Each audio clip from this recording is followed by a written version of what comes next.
In today's video, we're going to discuss a stock that is about to make a big move tomorrow and why y'all should keep it in your radar. We are also going to be answering some of you guys' questions and getting y'all ready as always.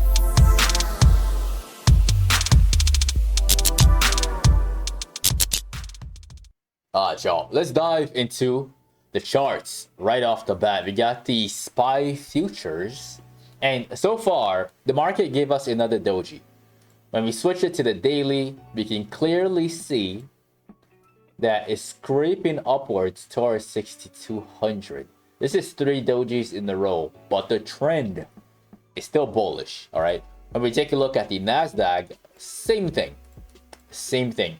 Again, the pattern fails if we were to ever get below 22,000. If we get below 22,000, then we might see like a massive dump. All right, but for now, the way things are looking, we're looking pretty bullish. So right now, it's the futures are only down by negative 0.31%. It could turn around in the morning, especially if there are some economic data being reported pre-market. But right now, again, the trend is bullish. All right, let's take a look at the VIX since it's been a while. The VIX is still trading at 15 bucks, which makes me hopeful, and I'm sure it makes a lot of the bulls hopeful. The more space we have down here, the more room the markets can run. All right, now the stock for this video that I want to share with all of you, this one is a popular stock. This one is PLTR. All right, and with PLTR, I want to share this one with y'all because of two reasons, maybe three.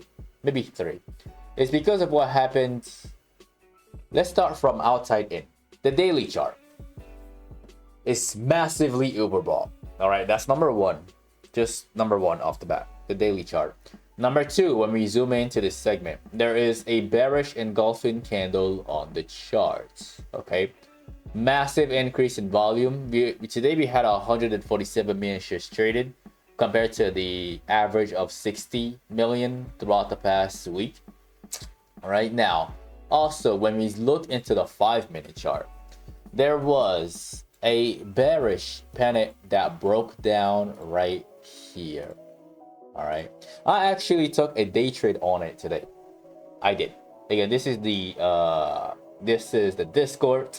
And at 12:20, I was looking at that and I saw it break down. So I decided to buy puts on there on the 115 puts that expired on Friday, this Friday. I bought them for like $80 per contract. And I ended up getting rid of them like 30 minutes afterwards. I got in at 212 when the stock was around 122. And then I ended up getting rid of all of them at 227 when the stock got to 114.75. I sold half of them right there. And then when it got to 112, right over here at 2:30, 30 minutes before the market closed, I ended up getting rid of all of my puts in anticipation of a bounce in the last 30 minutes of market hours. Like I sold my contracts for about $500 each. I was hoping that we get cheaper into the close. Maybe we will bounce.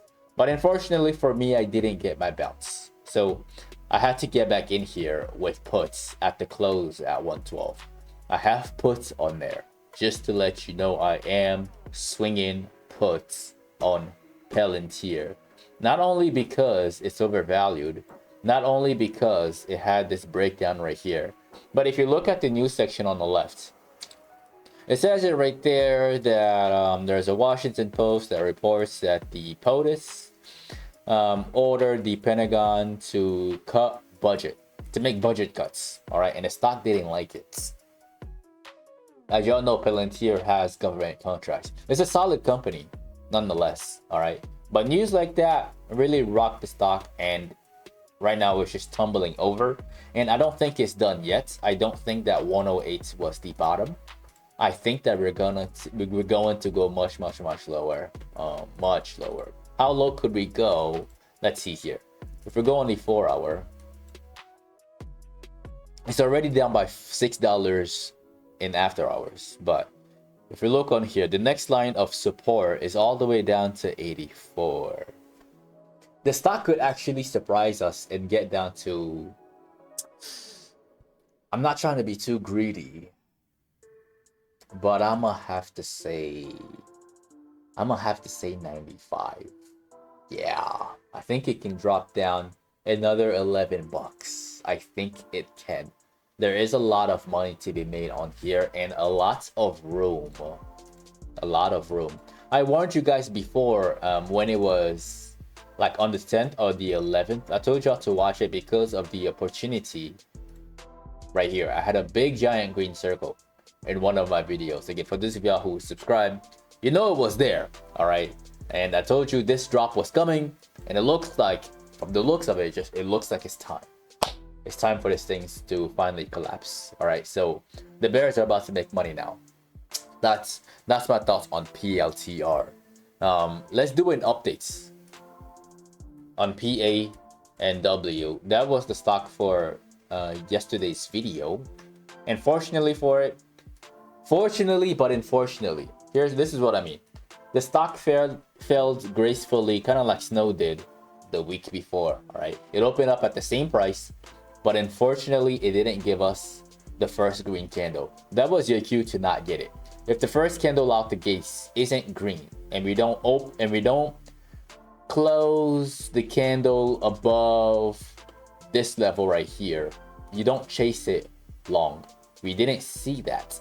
Out the gates, it immediately sold off, and then the pattern really fell the moment it got below 206. All right, will it go to 220 later? I don't know, maybe. All I can do is just set an alert right here at 208, and then if it rings, then I'll look at it to see what structure is there.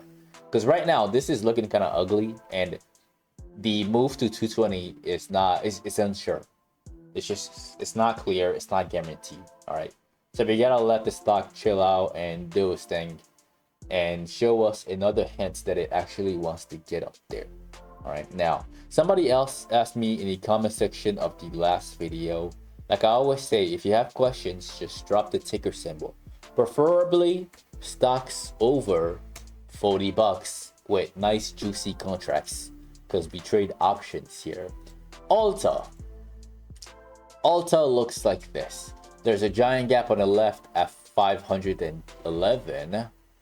Earnings, they're about to announce which they wanna have earnings. I think it's going to trade slowly downwards to earnings, because that's where support is, and that might act as a magnet down to like 350, and then the earnings is going to decide its fate.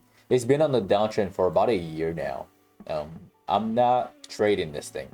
I don't want to trade this thing because I don't see any solid structures on the short term to make money on the short term, like tomorrow or the day after. The one that I see, there is something on here, but I already missed it. Therefore, I'm not gonna chase this short. There was a descending triangle on here that broke down right here. All right, and price target with this one typically is 350. All right, it makes sense. The price action actually makes sense. It does. So watch it for a drop there, and then after that, I don't know. I really don't know. Okay. The other stock that somebody asked me to discuss in today's video is Adobe. Now, Adobe, I talked about it before, and I gave y'all a warning about Adobe. This is one of these tech stocks with with terrible volume. All right, and it kind of does its own thing. The structures on there may not behave really well, and big moves occur with this stock whenever there is like an economic event, such as like FOMC or CPI, something like that. All right, but for now, I'm not trading this thing. It only trades about 3 million shares per day, which I don't like. It's not like Apple or NVDA or Tesla that trades like 50 or 100 million shares a day. This one also, the spread on the contracts can be wide, and it can be difficult to get a clean break out of. All right, but for now, again, all I'm gonna tell you is to wait. I don't see structure on here. The bulls and the bears are getting destroyed as it chops sideways. You don't want to be a trader in here. You want to leave the stock alone. All right, when there's an opportunity on here to make money, I will make a video about it for all of you. Okay, so now the last stock to discuss in today's video is none other than Tesla, which I'm actually excited about. I think it's gonna do something big. It's only a matter of time. It doesn't chop sideways like that forever. It doesn't. Today, 67 million shares traded, which is good. It had a big pop in the morning, all the way up to 365.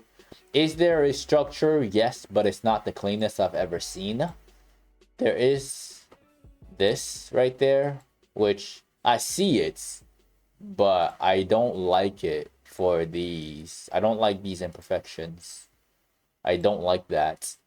And then I don't like the fact that today didn't close above 363. I don't like that either. All right, so I would like to see something else. I want to see a different structure form on Tesla. I want to see this alert break. I want to see something good before I can take a trade on it to the long side.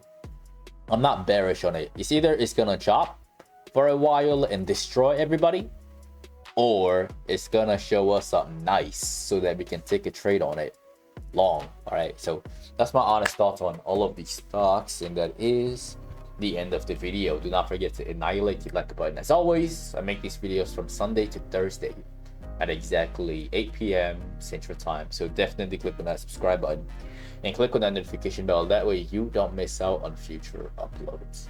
If you'd like to be part of a private Discord community where you can get all of this information in real time as I see them, along with the details of the contracts that I buy, and most importantly, the reason why I take the trades that I take to begin with.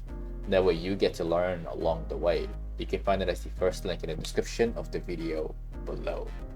Alright, don't forget to follow my social media at Paul Naguma and at Patternology Lab on Instagram and on X. And lastly, to get some free stuff from Webull, you can use the third link in the description of the video below. What's good, ladies and gentlemen? This is Patternology Lab, where we trade patterns only. And I will see all of you in tomorrow night's video.